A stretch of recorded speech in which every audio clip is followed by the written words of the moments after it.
We've invited several skilled physicians and some of our finest paramedics, two of which will be debating each other. We're former critical care paramedic partners, so it should be interesting. And they're about the same size. They're both tall, both big, so I think it's balanced that way. Okay, and but first we're going to start with a couple of our physicians. Arguing for physicians on board helicopters is Dr. Tracy Stephenson. She's a rural and regional emergency physician currently at the Cowichan District Hospital on Vancouver Island, my home area. Tracy, I've known Tracy for a long, long time. Tracy's been a local medical director in the Cowichan Valley for BCHS, even back in the time when I was the trauma director over there, so we go way back. Which is more than 20 years according to these notes. So I didn't put that in here. No, I didn't. And she's been an EPOS physician since the program was launched in 2013. She's the ex-department head at Island Health and a current Area 3 ER division head. So arguing against is Dr. Mark MacKenzie. Mark MacKenzie is an emergency physician at the Tertiary Care Center in Edmonton and recently has been promoted to the Senior Medical Director for Alberta EMS, and in the past he's also served as a medical director for Starters.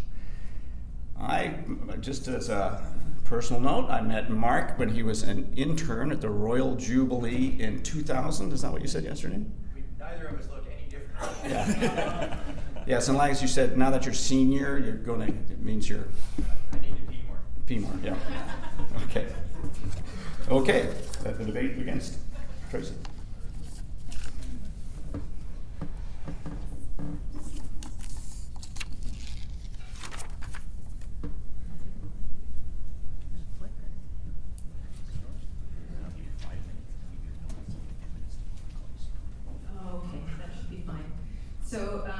So these debates in the past have been very tongue-in-cheek, but I got so many notes from Jenna and Carla that I actually sent them something because it makes them feel good when you respond. And they're such lovely people. So Mark, don't use these slides against me. I made them without having researched or looked at the topic at all. But it'll help with the discussion, I'm sure. So I am a regional, rural regional, small hospital doc, okay? I'm not going to be writing on this helicopter, so I have no vested interest in this topic. I am going to try to give you the sending's perspective on having physicians on helicopters, particularly when they arrive to pick up my very sick patients.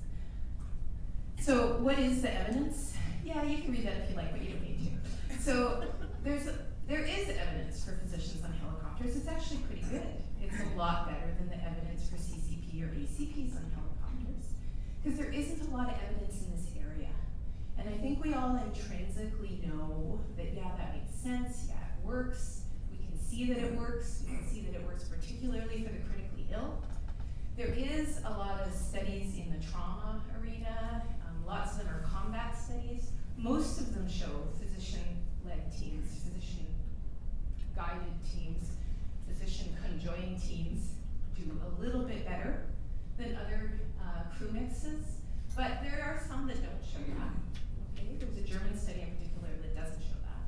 But all of these studies suffer from what everything in EHS studies suffer from. They're low numbers, the case mix is wide and varied, and the crew mixes are different, so it's super hard to compare them. So that's just the reality. So we have to talk about other stuff if we're going to talk about why we're doing these things. So I do want to make a pitch for the kind of obvious stuff. You don't need to send a physician on a helicopter to pick up a really well patient. For sure, that will take longer than sending a basic crew. These should be really sick patients, and the case mix is an important part of this, and I'm not going to define that for you today. You know, Mark, there's some obvious things that for sure people are going to talk about why we shouldn't have physicians on helicopters. This is one of them. Physicians cost money. I know, look, I'm Mark, I'm doing your job for you. Yeah, helicopters cost money, and so does medicine. And the more extensive and difficult and varied your geography is, the more it costs. This is reality, right? Okay, but this is also medicine, and if you can save a few lives, it's almost always worth it in the wash. And I remind you that, across the world, there's quite a varied approach to this. The people in Europe and Australia and New Zealand made a big investment in physicians as part of their flight crews. And I'm going to try to convince you that's the way to go. Okay, so level of training matters too. Okay, the biggest thing about the level of training I want you to know is that if you send your junior resident on their first day, it probably won't make a difference. Okay, so studies that use junior residents or even a senior resident who's never flown in a helicopter is probably not going to show improvement in outcomes. Okay, what you need is a team that's used to working together, that loves each other, that goes for coffee, okay, drinks, okay, holidays together. The more they work together, the better they understand each other's roles, the better. And I think we all know this who work in these teams, but sometimes it gets left out when we're talking about evidence and studies because that's not always detailed in the study. The other thing I want to talk about is who is the right person to have on a helicopter crew. I don't know. I think that depends on the training of the crew members, and our systems are so different that it's actually difficult to compare across systems. It's a problem. It makes those studies even harder to read. Okay. Reality is it's not a doctor or a nurse or a doctor or a CCP. Our CCP crews bring amazing knowledge and experience to the flight crew. We don't need to replace them. The question is, do we need to augment them? So it's not a physician-led team either. I hear that a lot. It's not. It's a physician as part of the team, and the more they're part of the team, the better that you'll do. Physicians who come in at one-off, and have you ever seen this? Like, I've actually seen this. Physician arrives, doesn't have anything sitting in the helicopter. The crew has to actually dodge them, right? They don't really know what's going on. They're kind of in the way. They slow things down. It takes way longer to lift the patient. It's just not a good thing. Physicians do bring a toolkit. This is my favorite part. How about you guys? Yeah, I'm an emergency doctor because I get to do procedures. Otherwise, I do something else for a living. Okay, and this is the fun stuff. But I think the most important thing physicians bring is, they can do that stuff. They can be trained to do that stuff. Probably so could a CCP, but a CCP would do it so rarely that it would be really hard for them to make the call about when they want to do it. And it would be really hard for them to do it under difficult circumstances. So what do you need? You need a physician who has exposure to sick people, makes the decision, is responsible. Okay? And you need some other stuff. And I'm going to tell, this is the other stuff about what a physician on a helicopter brings. They can be MRP. They can take over. When you're the sending physician, I got to tell you, it is like the cat's meow when another doctor comes and takes your super sick patient and you get to hand it off. When a CCP crew comes and picks the patient up, these crews are great these days. They're really nice, but I can't hand the patient responsibility to them. I can't. And that does make a big difference. And the physician-to-physician communication, the roll through, the continuity that can offer to a critically ill patient is really substantial. And in terms of the scene response, if you look at the HEMS model where you're actually arriving at the trauma scene with your helicopter and the physician leaps out, isn't that cool? Now, everybody thinks that's cool, but you know what? It also means that the person who's going to be responsible is the best trained person at the scene, making decisions very early in the patient's course. And I think the studies do support that makes a difference when the team runs well. Also, when you train up doctors like this, it makes a big difference, right? For the community, if you get physicians with advanced critical care and scene response skills, it benefits the whole community.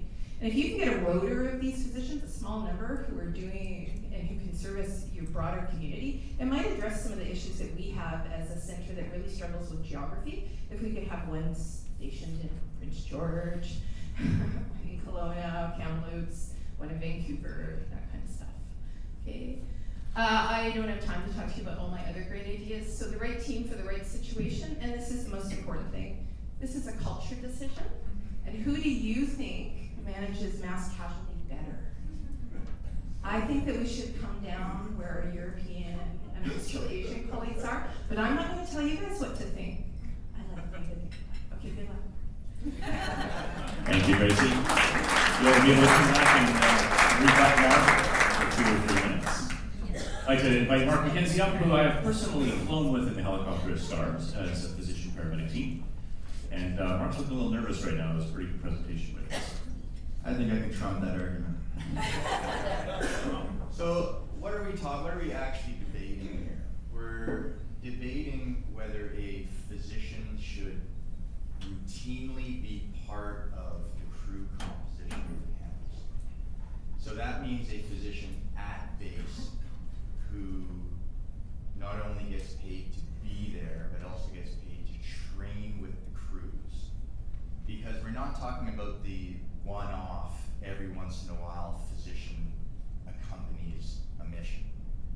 Because if we're talking about that, then we already know that we're delaying the mission. We're adding a variable to an already chaotic situation. Hick's law is one that says in a chaotic situation, you should minimize the number of variables. That's what we come up with very simple protocols for. That's why we make our formularies simple. So just to add a physician every once in a while adds to the chaos and is not going to help the situation at all. So we're talking about having a physician on base all the time, ready to go, and part of the crew composition. So what's the cost of that? So we know from just doing a environmental scan of companies and services in the audience that to have a physician just on call and providing medical control is pretty close to $1 million. To have a physician in your dispatch center supporting them gets pretty close to $2 million. So we're going to have a physician part of the crew composition and being trained with and doing simulations with and understanding the protocols. I mean, it's going to be double that. It's going to be $4 million to have a physician as part of the crew composition. So my argument is if you feel you need to have a physician as part of your crew composition, you're filling a gap that I almost guarantee you can fix. So what are we doing this for? Are we doing this to make the sending physician feel better? We could probably send them Christmas cards, give them a gift every once in a while. That's not why the physician shows up. Are we doing it because we are teaching the medics? No, we can fix that in a more cost-effective way. We have high-fidelity simulation. We can involve physicians in teaching and such. Are we doing it because there's a lack of skill for our medics? We can fix that. We can teach them that. Are we doing it because they don't have the decision-making capacity? Well, we can fix that too. You can use even your, look at the trend as to where we're going. Our governing bodies, our regulatory bodies for paramedicine, our colleges, now have in many places made it its own profession. Almost inevitably we'll have a baccalaureate. So we'll have bachelors of paramedicine coming. The trend is to clearly make these people, these professionals, more competent, more capable of making decisions. And to even think about having a system now where you're putting a physician on board to be the primary decision maker is totally backwards from the momentum that is being created in the profession. So I would say that if you, as a final note, I would say if you feel the need to put a physician on board regularly on your helicopter, what you're really doing is you're filling a gap. And you should look back at your system and find a better way to fix that.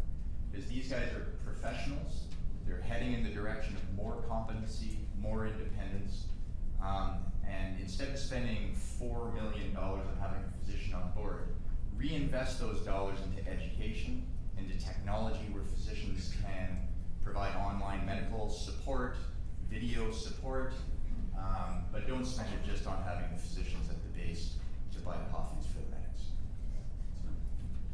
Good? Done? By the way, thanks a lot for having us go first. Thanks, Mark. Tracy has an opportunity to come back for 2 or 3 minutes, and then Mark, you get to close. So, of course, everything Mark just said is correct, back to that money issue.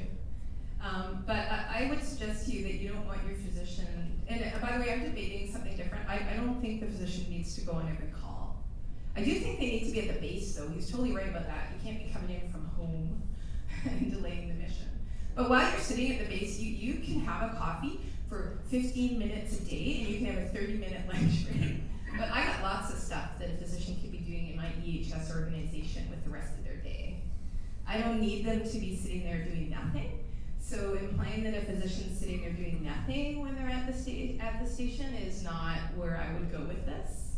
I would say that they're there working, they're there teaching, they're there project developing, they're there leading, and they're there learning with their crews, okay? So it's not really wasted money. That would be my first comment. And you're not making me feel better when you pick up my patient. Okay, I do feel better when you pick up my patient. But actually, what we're talking about is the transfer of responsibility. And it is a real challenge in the system to change most responsible physician. In fact, I frankly sometimes can't launch for critical transports because I can't get into septing. Like, what's that about, right? That kind of stuff we can fix in a minor way, but you're never really going to replace the communication that occurs between MRP to MRP. And I think that's just reality. You can talk about trying to change that. The culture is so embedded. 200, 300 years from now, I'm sure you could be successful with concerted effort and more than $4 million. So I guess the argument that I would make is that you don't let your physicians sit around and do nothing ever. That you want physicians who are going to be leaders in your organization to take these positions. That you've got to pay them anyway. You're already paying them as DMCs and district medical leads and regional leads. You're going to pay them while they're sitting at the station now, ready to fly out if you need them. And certainly you should not be sending them on every call or you have a problem. You should be sending on calls where they're needed. And that's all I have to say. Thanks very much, everybody.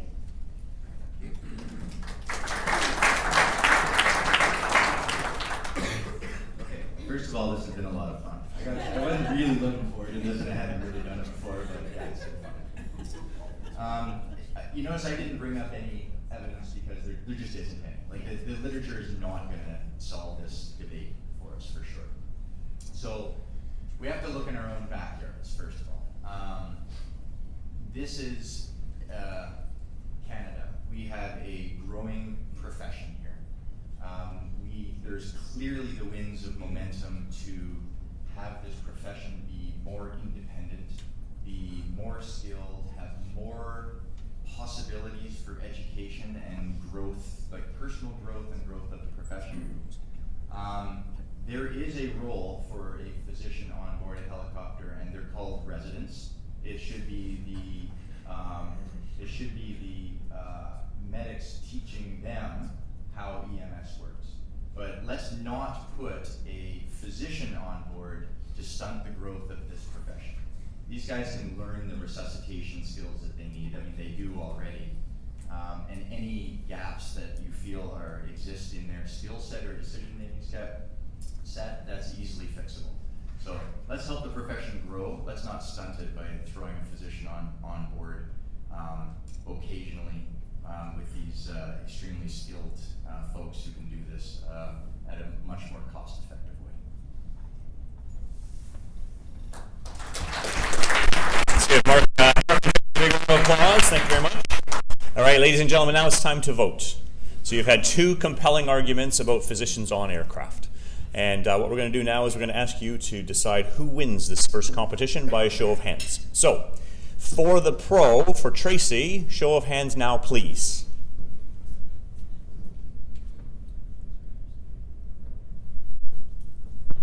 9 on my side.